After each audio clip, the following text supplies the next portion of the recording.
Nous sommes tous allés à l'école. C'est là que nous avons appris toutes les connaissances nécessaires pour notre vie future. Du moins, c'est ce que je pensais. Pourtant, en sortant du lycée, j'étais incapable d'écrire une lettre de motivation ou même un CV. On m'a même demandé d'arrêter d'être scolaire. En entamant mes études supérieures, j'ai dû totalement changer ma manière d'apprendre et ma façon de travailler.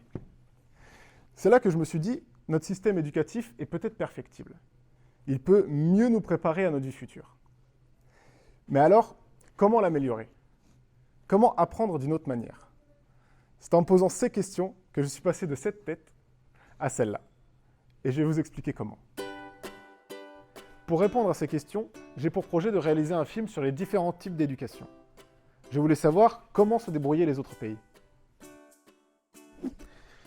J'ai donc décidé de comparer le système éducatif finlandais, considéré comme le meilleur d'Europe, et celui de la France. Je souhaite analyser leurs différences et m'en inspirer afin de proposer des solutions d'amélioration pour notre système. Mon projet a donc pour but d'améliorer notre système éducatif et de promouvoir une autre méthode d'apprentissage pour nos futures générations afin qu'ils aient une meilleure éducation. Cela au moyen d'un documentaire vidéo d'environ 1 heure qui serait diffusé fin 2022 sur YouTube pour être accessible à tous. Néanmoins, je souhaite toucher principalement les futurs professeurs et les lycéens.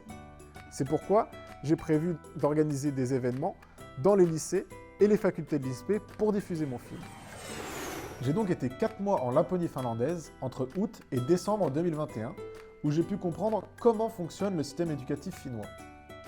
J'ai également pu me rendre dans 5 collèges et lycées différents et mener une douzaine d'interviews filmées.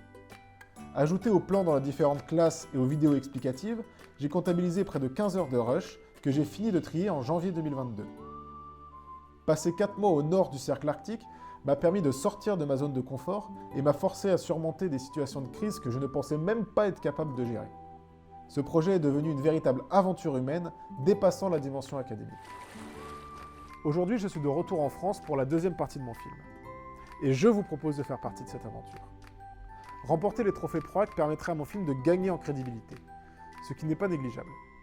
Et d'un point de vue personnel, cette récompense serait une preuve qu'il faut savoir sortir de sa zone de confort pour accomplir de grandes choses et évoluer en tant qu'individu.